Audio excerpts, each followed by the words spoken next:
All right, everybody, I'm Shira Hoskin. My part of this presentation was some of the causes of bullying. In the book, it talks about bullying may originate with a genetic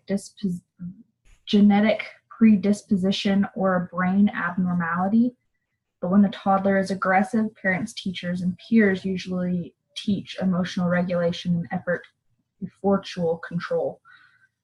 So where some children may be genetically more apt to be angry or aggressive, those that watch out over them generally teach them how to control those emotions. However, if they're learning in their homes that anger is something that that solves problems, or that they are being harmed in their home where they're supposed to be safe, they may be more apt to take that to school. Some of the things that I have found while researching was things that happen, I guess bullying that happens at home could be because of uninvolved parents.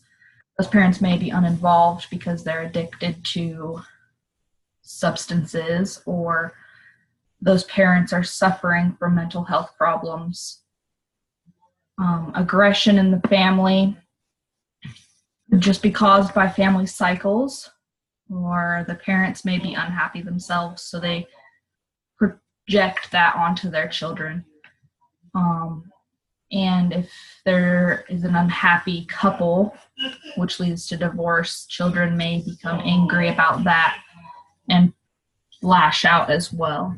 I think that this video, there's not any talking in it, there's just music, but I thought that this video really did a good job of mildly showing the difference between a family that really meshed well together and a family that were a little bit more aggressive, and how that affected their child.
So like I said, that did a good job of showing the difference between a happy family and a little more aggressive family.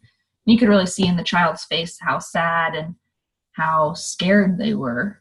I think that as parents, sometimes we forget that our children are watching us and learning from us. So even things like gossiping and making mean comments about someone when we see a video about them or something even can be a form of bullying that they learn and they take to school and make fun of someone else. Another form of bullying is peers at school who bully. And generally, bullies are friends with bullies.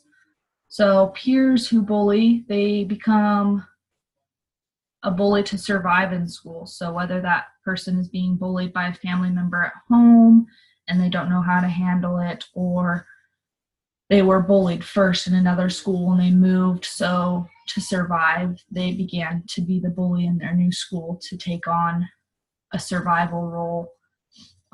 They often want to show dominance, So they are uncomfortable about something inside themselves, whether that is them being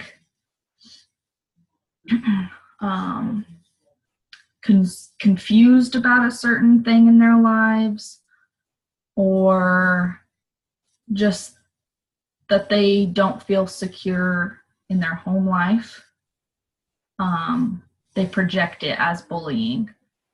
So the bullies that are usually friends with other bullies tend to feed off of each other. So the bullying gets progressively worse and worse and worse for those who are subject to that bullying, and they cheer each other on.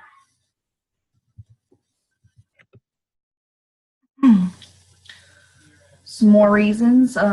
Social aggression. They never learned how to manage their emotions, so they don't know how to turn their emotions into a positive thing. They only know how to do something negative with them. They've never been taught how to fully control themselves. Now, whether that's because of a parent at home being unattentive to them or whatever the case may be, they generally have low or no problem-solving skills, and they don't see what they're doing as bullying because they've never been taught that it's wrong. So that to them is just what they have to do to survive and to get by in the environment that they're in. A lot of time it's because they're jealous of whoever they're bullying, their victims. They feel that their victim is smarter than them, and so they're jealous that they aren't as smart, and that they think that they're not going to go as far as their victim. They also have a lack of understanding of their own feelings. They don't really know why jealousy comes up, or they don't know why they feel angry. Sometimes these things happen just due to like a mental illness that they have that they're not aware of. More causes are sometimes schools don't talk about bullying early enough. They don't have anti-bullying programs, and so bullies tend to be those that are popular, and sometimes schools allow them to get away with things more just because they are who they are. So I think that talking about it and having solid rules for everyone in the school can really help prevent it. Poor supervision. So if a teacher is withdrawn or a teacher is not taking a problem seriously enough when it really is serious. A lot of the times, things like this happen at lunch times or break times where there is no supervision, or if there is supervision, there's a lot of students to a few teachers, so it's easier to get away with it.